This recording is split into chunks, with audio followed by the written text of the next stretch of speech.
Every year there are people for whom an interview doesn't go so well, but nonetheless everything else shows that they're a great student and they get a place.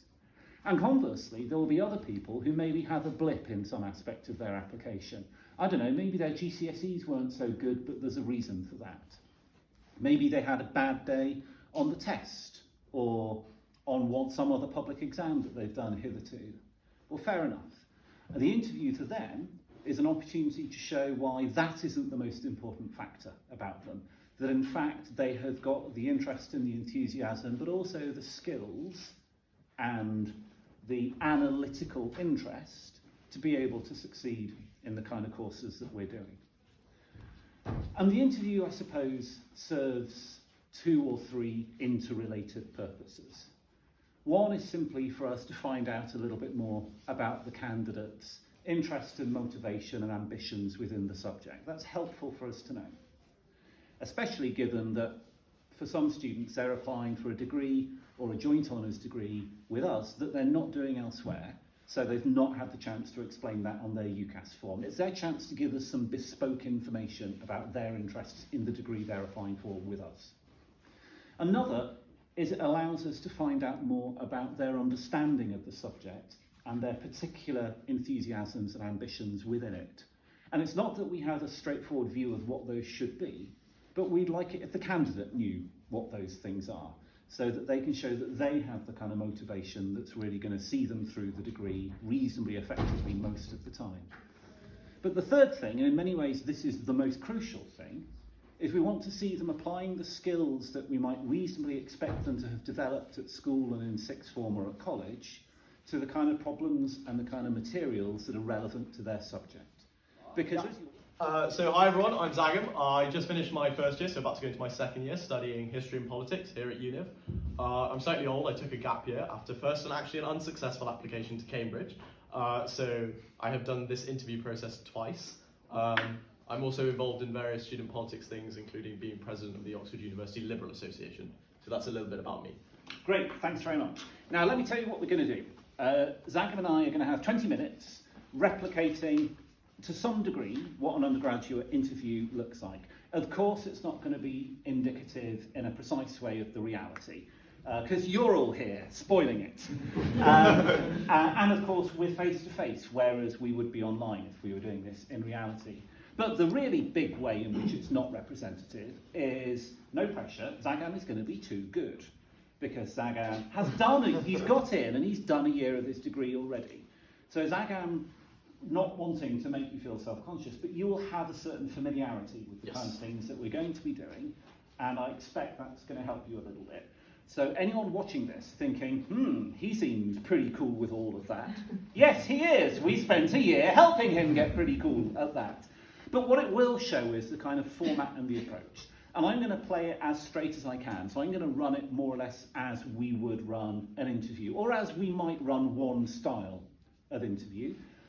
The only thing I'm going to ask you guys to do is to be as silent and invisible as you can. We're going to turn and face each other in order that we can pretend that you're not there. But I am going to shout a little bit, just so that you can hear what we're doing. So good morning. Hello, thanks so much for attending this interview. I'm Andrew Bell. I'm the senior tutor here at Univ, and I teach history and politics. It's great to have you here today. We are going to spend about 20 minutes together, and what we're going to do is discuss a little bit your interest in and your motivation for studying the subject you've chosen. I would like to explore with you a bit about what you've read, what you're interested in, and what you've done to kind of hone your skills in the area. And then we're going to move on, and I'm going to ask you to read a few short extracts of the text with me, which we'll discuss together. And I should say I'm expecting the text to be completely unfamiliar to you, so please don't stress about recognising anything. All we're going to do is discuss what's on the page. Does that sound okay? That sounds great, yes. Great, okay. And I should say, because obviously we're speaking online, if you have any problems with the connection, if you have any difficulties in hearing me, don't worry. If it freezes, we'll just log back in. It's not your problem, it's just a thing. So if that happens, we'll deal with it. Okay. Okay? Great. Well, let's get going. So the first question, it's the one you will have been expecting. Tell me a little bit about your motivation for studying the history and politics degree that we offer here. Yeah. So Politics has sort of defined my life almost for quite a long time, which is an odd thing to say as a teenager. But since I was about 9 or 10, I've been quite interested in politics. I started doing the youth parliament when I was about 11 or 12 years old. So it's sort of been a defining feature through my life. And I think that's because I've kind of recognised the way that the concept of politics intersperses into everyday life, right? Everything we do to an extent has an element of the politics in it. You go from your local cricket club right up to the way that, we get all the services that we take in our country. That's all politics. So that's what kind of first sparked the love. And then I'm also just fascinated by the human being. Indeed, that's really helpful. I want to ask you a little bit about how you have explored what it would be like to study these subjects at university, because it's great to have all of the enthusiasm that you've got, and I love that. But I'd like to know what you've done to find out what it would be like to take all of that enthusiasm and then apply it in the context of a university course. Yeah. So I tried to engage in some external reading and things like that as throughout my education. I also like to engage with other forms of media. What do you find attractive? What do you find exciting? But also, please be honest. What do you think? Oh, I've no idea what that is, or what has made you think? Do you know, I'm actually not sure about that. And and it's okay not to feel sure about some aspects of it. So obviously, as I mentioned, I'm really excited to study some of the politics stuff, especially. And let's say you're made an offer to come and study here, and in a sense, kind of wherever you're going to get offers, and you're going to be studying somewhere. What do you see yourself doing between getting your offer and going to university that's going to support you in your academic preparation for being the great student that you want to be? Yeah. So I know that throughout the summer we get a reasonably substantial reading list, which is obviously something I'd love to engage with. And then that's really interesting, and actually it relates to a question that I wanted to ask you. It's great to have interests and enthusiasms, and it's great to have commitment. Most of us are brought to our subject by some combination of enthusiasm, commitment, personal calling, whatever it might be. Could you talk me through an instance of when you have, through reading or through discussion or through research in other media, changed your mind about something related to politics? Talk me through that process of changing your mind. Okay. This is probably a somewhat controversial one to pick, audience, but so as a child growing up... Let me take that impetus, which of course I agree with, let me take that impetus and ask you to apply it to something that you've read, or maybe a lecture you've listened to, or a podcast discussion, which is situated in what you might call the formal academic context, rather than just public discourse. Yes, okay.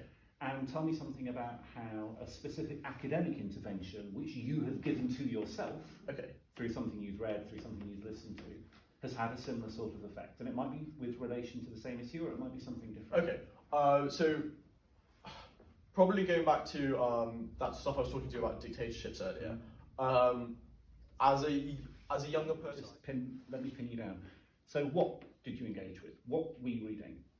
Or what were you encountering? Give me the specifics. Yeah, so it was probably On Liberty by John Stuart Mill that sparked that idea of, the government should only intervene to prevent harm. Right, I'm going to move on to a completely different topic now. So you've been sent a piece of reading, which I think you've got open in front of you. This is not something that we need you to have read in advance. This is something that we're going to discuss now. So let me tell you what it is. It is 3 short extracts, all of which come from the same academic article. Now, when I say an academic article, what I mean is a piece of research writing that's been produced by an academic in the field. It's pretty long, it's a kind of 12,000 word piece, and it's designed really to take forward understanding in the subject among students and researchers in the field. So it's written for experts, by experts, for experts, and it's an example of the kind of text you're going to be interacting with when you're a student. None of that really matters, that's just for context. You don't need to know who it's by, although I'll tell you afterwards. You don't need to know where it's from or any of those things. All I want you to do is talk some questions that I'm going to raise. So I'm going to ask you to take just 1 minute to read just the first extract. Okay, just extract 1, and then let me know when you're ready.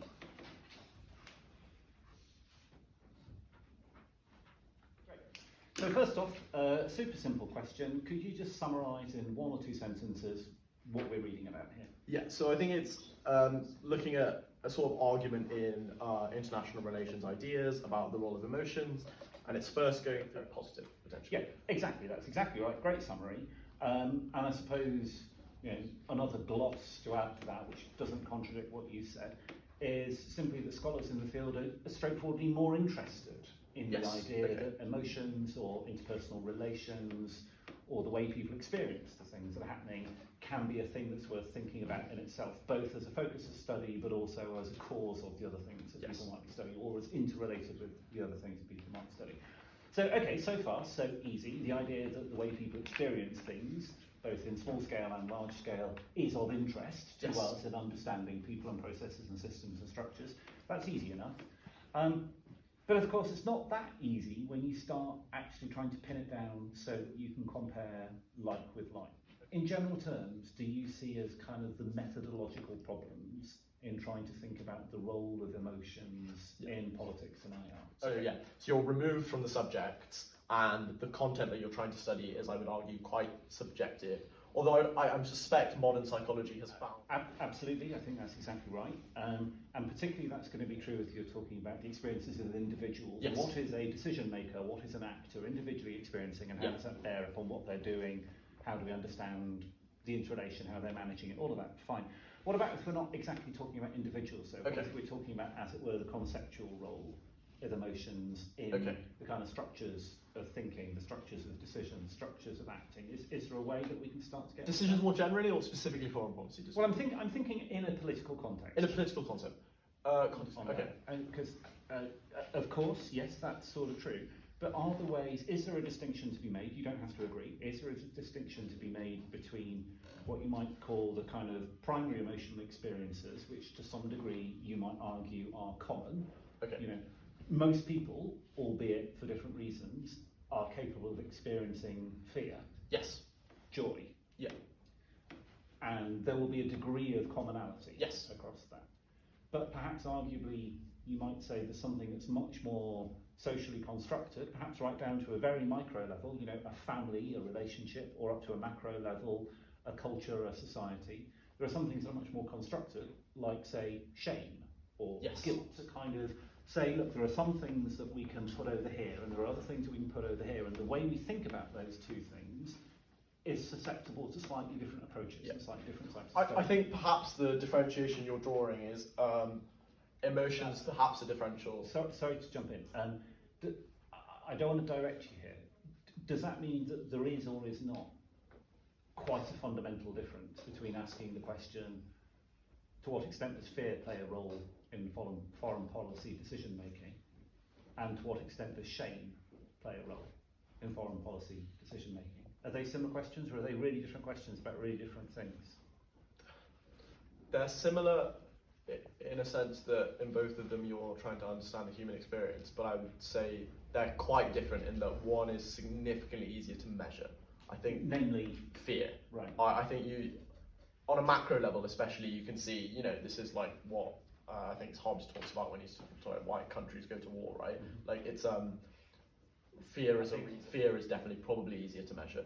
Okay, great, thank you. There's loads more we could talk about. I want to move on to extract 2. Okay. Remember, extract 2 is from the same article, it's the same topic, but sort of moving on. So again, I'll give you a minute to read it. So I'm going to start out with the same question as previously. Just give me the 1-2 sentence summary. Yeah, so it's... You mentioned economic independence in pacified regions creates conditions in which the collective management of global issues requires meeting regimes whose effectiveness depends on emotion management. You gave me the top level summary, which is great. Talk me through that a little bit more, and if you're able, give me a couple of examples of what you think the author is actually talking about there. Okay, so... or if not from anything else that you've read about or studied, give me an example of one or two such meeting regimes. Give me an example of some structures that you think meet this definition. Okay. I'll start with the EU just to get going. So I think that... Mm-hmm. Great, okay. And this is the last question. Can you, in very precise terms, rather than just describing the sort of thing that happens, but with particular examples, can you give me examples of the opposite? Can you give me examples from the context of politics and international relations where you feel that the absence of meeting regimes of this sort has explanatory power? As in, not having that there has resulted in bad thing happening. Well, has it resulted in something which you can relate to the absence? It doesn't need to be a bad thing. I'm not saying meeting regime good, absence bad. But can you give me either a counter example, Okay, or can you explore what happens under the opposite circumstances? okay. I'll go for 2016, the EU referendum. And with that, much as I'd love to keep talking, I'm going to wrap it up so that we've all got time to talk. Zagam, thanks so much. It's a horrible thing to